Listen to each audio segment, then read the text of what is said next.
Greetings, it's your girl B.A.Y.E Upcycle, and today is Sunday, June 16, 2019, also known as hashtag notes and shoes. First question up, why should we have a playlist when we are exercising? It's simple. The music that we love, the music that we really feel like in our soul, it gets us motivated. It pulls something out of us that nothing else can pull out of us. It keeps us in time if we're either doing reps or if we need a pace to go if we're running. Music just fills the heart. It also, the motivation that it gives us, it also keeps out the outside distraction. It helps us overlook the pain. It makes us go faster. It makes us not want to give up. It makes us step on our ego when it's just like, yo, that is enough, just stop. That extra song, that dun, dun, dun, dun, dun, dun, dun, dun, gives us that extra mile. That's why it's important to have a playlist. Now, some people could do it without music, and my hat totally goes off to you. I am a music type of person. I need a nice 808, a nice little something just to get me going and keep me going. So there's that part. Now on to the shoes part of today's video. I am going to be talking about the book, How to Eat, Move, and Be Healthy, your personalized 4-step guide to looking great from the inside out, by Paul Chek. Paul Chek is a very well-known holistic consultant. He is very well known in California, across the world renowned, right?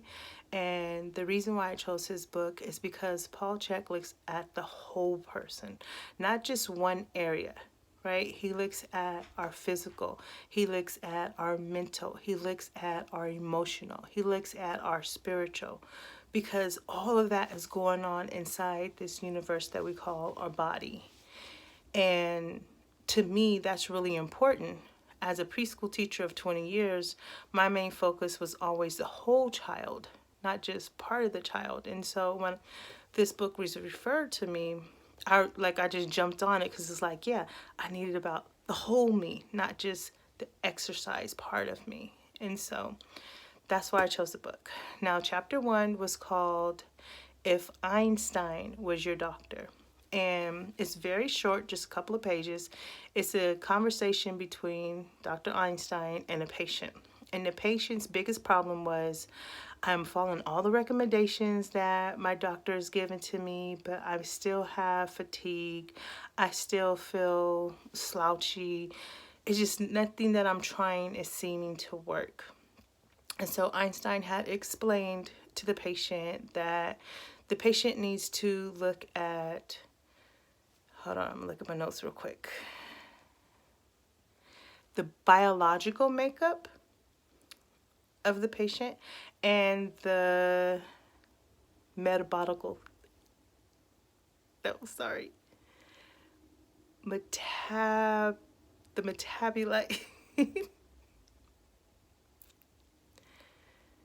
the type of metabolism the patient has. Thank you for being patient with me. Sometimes I get so tongue-tied. As you will get to know, I get tongue-tied a lot. And so thank you for being patient with me. But our metabolism type, and we have to look at our biological makeup, which is also something that Dr. Sebi talks about. He talks about your biological makeup and eating like the ancestors versus the standardized food pyramid that has been placed here and in the United States. And so part of the biological makeup and the metabolism type that he was speaking about was something very basic, which is eating organic foods, eating free-range meat, because we know with organic there's no pesticides, no chemicals used on the fruits and the vegetables and the whole food. So he talked about eating whole food. He talked about eating, like I said, organic foods and eating free-range meat. Now, for me, I have been trying to be on this vegan, plant-based diet. And so I'm kind of like, I'm kind of interested in what my test results are going to be, because I don't know if it will take me away from being a vegan, because I know there are certain times where I really, really crave meat. I just crave meat.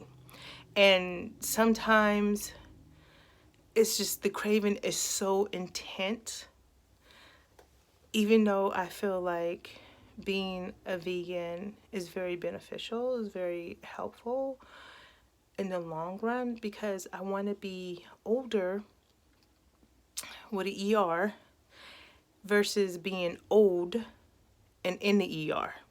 That's not what I want to be, especially when my grandchildren come, inshallah. So I'm curious. But this chapter didn't go into the test. That'll be chapter 2, which will be next week. I will take the test and share with you guys.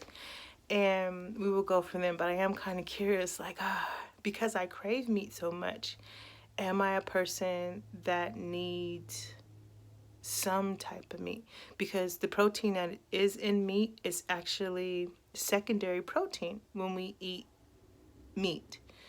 The animals eat the plants, and then the protein comes from that as well, from my understanding. I'm gonna have to double check that, but from my understanding, that is what I've been taught, and that's what my understanding is. And so we can get the same proteins from the vegetables itself, but I still crave the meat. So right now, this is all I have for you guys. It's just the opening. It's the beginning of it, and I'm really looking forward to you guys staying with me along this journey and see how far we can go with it, God willing, and get all the way to the end and really see some serious results, some serious change. Because I too, even though I eat a certain way and I follow a certain routine, I still have kind of a sluggish feeling sometimes. I noticed recently that if I eat after 6 o'clock, 6 p.m., that I'm just eating out of boredom, and it makes me really sluggish. And just stopping around 6 o'clock is fine. I don't need nothing after that. So we will see. Stay tuned. And yeah, that's all I got. Until next time. Peace.